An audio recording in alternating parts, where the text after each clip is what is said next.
kamata ka ji tsoron Allah Muhammadu Buhari, ya kamata ka ji tsoron Allah. Wannan bushewar zuciya taka ta yi yawa, wannan rashin tausayi naka, ko dai kai a Fir'auna Buhari ai iyaka abin da zaka yi kenan, iyaka abin da zaka yi na rashin tausayi kenan.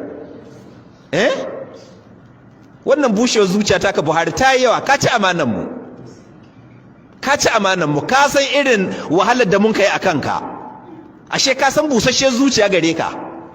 Ka san baka da imani, baka da tausayi.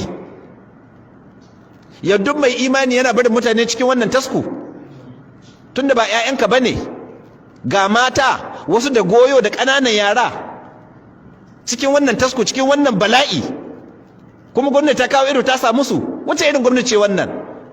Waɗanne irin mutane ku jami'an gwamnati? Ya kamata ku ji tsoron Allah. Mun ne muku da sai ku ji tsoron Allah. Zukatanku sun bushe da yawa.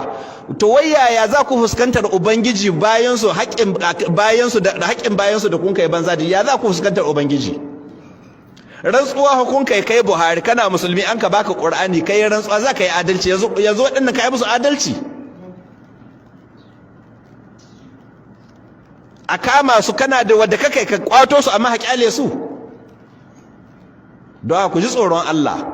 Ya ku shugabannin gwamnati, ku tausaya ma waɗannan bayan Allah. Yanzu ya za ku ji da a ce matanku ne da 'ya'yanku da 'yan uwanku an hakama?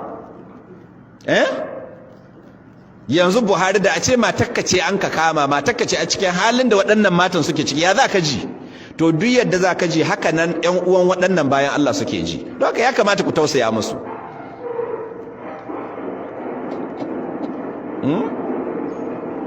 Menene shi ko?